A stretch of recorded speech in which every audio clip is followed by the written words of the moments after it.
I'm going to take you on a little tour of my garden. For any plant nerds, I am in Orange County, that is zone 10A. I am here on a hillside garden that is looking at the coast at my dad's house, and we're gonna go take a tour of some things that I've got going here.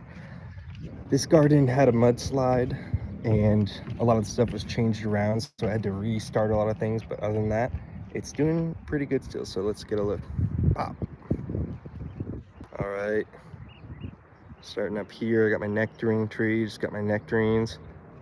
Got my fractal garden over there doing pretty good.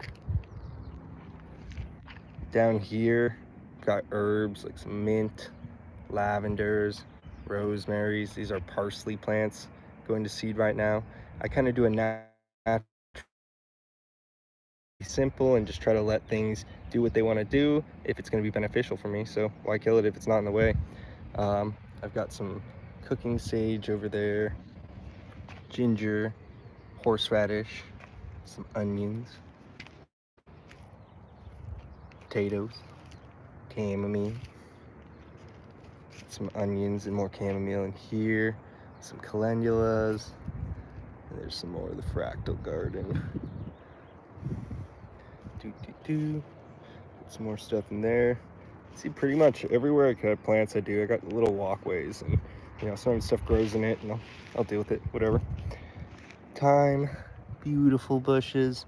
These are just less than a year old since I got them, and they're doing real good. Oregano mat over there, sage, more flowers, more herbs.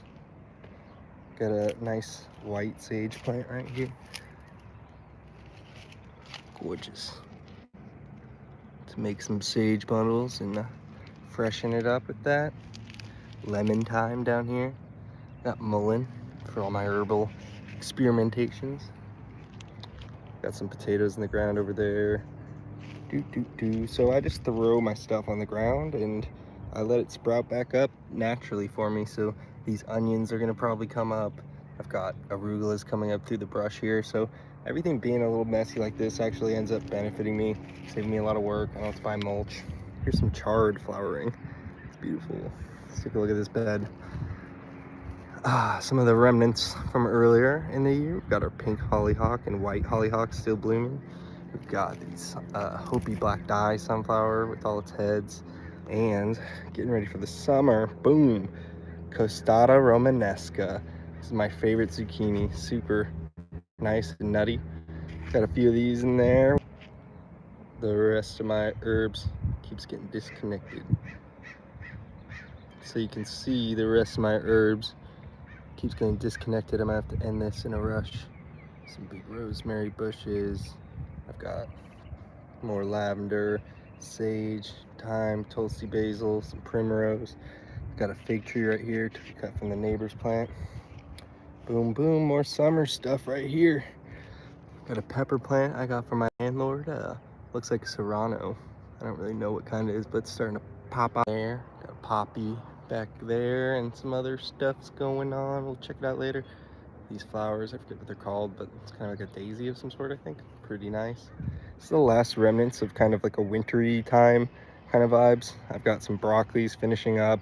They're just kind of left over, and some of my green onions and some nice beets down in there. Boop. So I'll harvest those soon and top this bed off with dirt. It's getting a little low, and then get it ready for summertime. All right, this bed over here got turned over. This one's got sweet potatoes just starting to come up there and there. I've got more peppers I got from my landlord. I think this is a Hungarian sweet pepper, and yarrows are growing in there too. So yeah, this is all gonna be sweet potato, some pepper plants. These are sweet potatoes in here too. I've got onions down there too. These are starting to get big. Little patch of onions over there.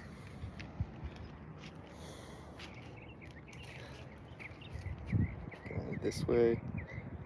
So yeah, this is my spreading of the mulch, and you get all the seedlings. These are all things that I'll eat and harvest, so it ends up making life pretty easy for me. Moving on to the left, let's look up. It's getting crazy. So there's the start of that passion fruit vine. Here's a nice mustard. I got some mustard plants up there. These are actually like trees. These are hilarious. But those will be fun to get at. Here is some stuff down here, some sunflowers and more chard. Another nice chard plant. Aloe vera. So here's the base of that passion fruit. This thing is crazy. Took the cutting a couple years ago and got it started, and it is huge. This thing is huge. Goes all the way over there and all the way over there. So it's just starting to flower now. So I'm up at the top, none that I could really see, but that's gonna probably be a good yield this year.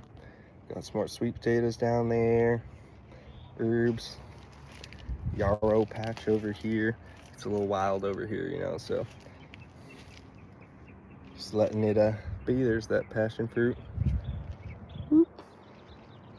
Yeah, good stuff. All right, let's turn back around. Garlics. My garlics are almost finished. Here's some of the little baby plants. They were just struggling, so I picked them, and that one got some bulbs. So I'm thinking that these nice hefty plants are gonna have something good for me in a week or two. So I'll be checking back in then. Ooh, 86 this snail.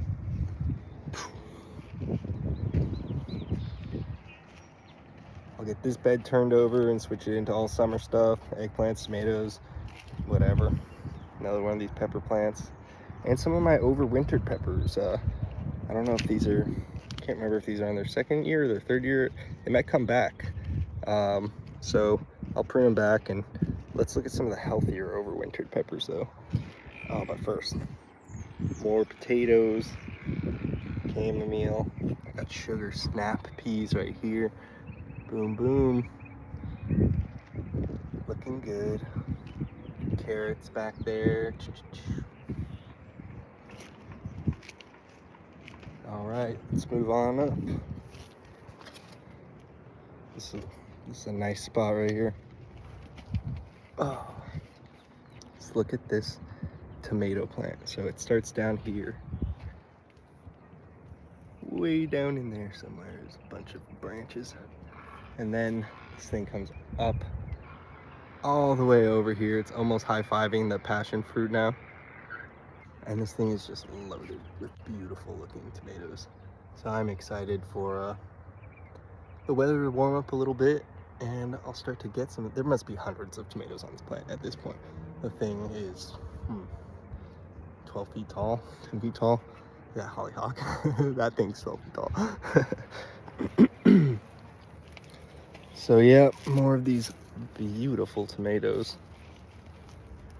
This was a volunteer plant. My volunteer plants always go the most crazy, so I don't know. Wish they could all just be volunteers. I wouldn't have to do anything. All right, here's some of my overwintered pepper plants that actually did really good. These are starting to flower again. I've got datil peppers right here, and I've got some of the sugar rush peach, and these things are, this has got a little problem, but it's been overwintered. I think it's gonna bounce back when the weather warms up a little bit, and I clear out some of this blockage over here. My boysenberry bush. These things are yummy. Getting ready to ripen. Got tons of them on there. Get the snail out of here. You know, I hear all this stuff always online, like snails don't like pokey things. There it is, crawling on the pokiest thing, so don't believe everything you hear. Lots of berries. All right, yeah, so that's a tour of the garden. Hope you had fun, and I didn't really get into detail about anything. I just wanted to show you around, and next time I'll be a little more specific on something. So anyway, peace. How do I stop it?